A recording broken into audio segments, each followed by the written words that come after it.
Hey guys, Alex from European Coffee Trip, and this is Espresso Tonic. It's probably the most famous coffee drink during the summer, and we decided we need to know more, so we traveled to Prague to visit our friends from Coffee Source and to ask them what are the secrets to make a really tasty Espresso Tonic.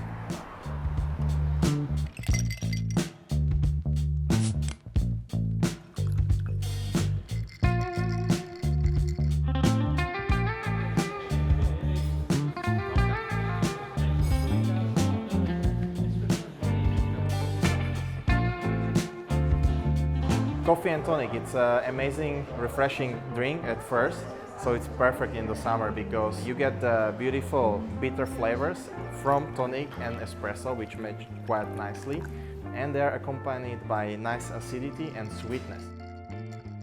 The important strategy is to have two very good ingredients. So the coffee, right coffee, and a high quality tonic, because it tastes much better if you prepare it from specialty coffee or coffee that's, let's say, lighter roast, medium roast, because darker roasts, like commercial roasted coffees, are really bitter, and in combination with the tonic, the bitterness is really expressive. Then it's the question of the coffee itself. We really enjoy African, fruity, washed coffee, so let's say Burundi, Ethiopia and Kenyas. They boost the acidity of the drink and make it really refreshing. But also we did some experiment with natural coffees. For the natural coffees, you can try like also Ethiopian, but you can try some funky tasting coffees. Let's say we in our cafe, we make the cold brew from India, which tastes like a chocolate liqueur, and it's super sweet, and it gives amazing aromatics to the drink.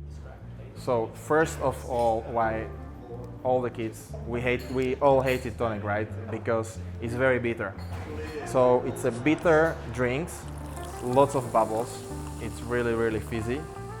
Unfortunately, most of the commercial tonics are super sweet, they put so much sugar in it. So that's why today we are using more craft tonics, let's say, which are containing less sugar and much more quinine. Coffee tonic should be a refreshing drink. So to make it refreshing, it's nice to have it cold. The best thing is to have a glass. The volume is depending on you, let's say around 150 milliliters for liquid plus ice. So you stack the ice in the glass so it's full of ice because we want it as cool as possible. Then use around 100-150 milliliters of the tonic, and you top it up with a cold brew. The ratio is depending on how much coffee flavor you like. It can be made like a refreshing tonic drink, and it can be made more like a coffee drink where you actually feel the flavor of the coffee. So to make it easy, for 100 milliliters or 100 grams for a tonic, you can use a double espresso, which will be around 40 grams, 40 milliliters of liquid. And if you want to make it with cold brew, for 100 milliliters of tonic, you can use 60 milliliters of a concentrate, of a cold brew concentrate. So, espresso tonic, cold brew tonic. So what's the main difference if you look at it? Just look at it. No, this one will be definitely more refreshing.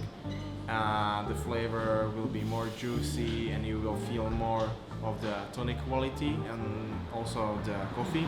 This is more full, and the coffee flavor is heavier. The espresso makes it look a bit more muddy and blurry. It doesn't influence the taste in a negative way, it just looks different. You get a crema there, and also it's warm, so it's melting the ice quicker, but you get much more intense taste from espresso than cold brew, so that's a big advantage.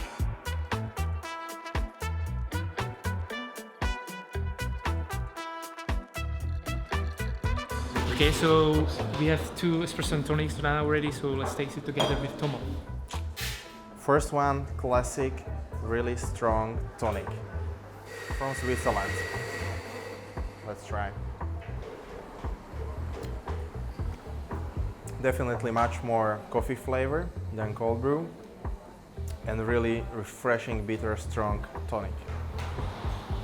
Yeah, I think that's what I would most call as espresso tonic. But it's more like heavier. The second one is fancy. It's really nice before it's mixed because it's got a pinky color. That's from hibiscus, so again some floral tonic. I prefer this much bit more with the cold brew because espresso is really heavy. So the conclusion would be like for the espresso actually you want a little bit stronger tonic, like stronger in taste? Yeah, strong tonic. And the drink, as you can feel, it's much more heavy and fuller. So for us here, we prefer cold brew in all the tonics that you can imagine because it's much fresher drink than when you use espresso.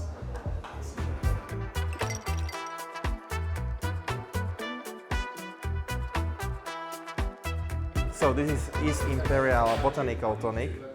They add elderflower and it makes it really floral and that's super interesting. Elderflowers, exactly. Alright, the second is really cool because it's actually fake coffee tonic. It's not from the tonic, but it's from a grapefruit soda. Well, and it almost tastes like a tonic because the grapefruit creates a nice bitterness, right? So let's try if it works. Very nice balance. This grapefruit soda goes so well with fruity Burundi, where it's like lots of red fruit, so it matches perfectly. Slightly less bitterness than the tonic water. I think I like this better. It's a classic bar question. The best ice is the one that's melting as slow as possible. So as big cubes as possible, so they are melting down slowly and the drink is not watery, and as much ice as possible into the glass. So it's not melting quickly and it's keeping the drink cold. The best way is to mix it if you want to enjoy the balance, the connection between the tonic and the coffee. But to make it look sexy, it's definitely nice to put ice, tonic, and top it up slowly with the coffee that you pour on the ice so it doesn't go down through the liquid. I think it's nice to use strong glass with a thick wall, so it's keeping the temperature stable, and definitely glass so you can see the beauty how it's divided and then connected together.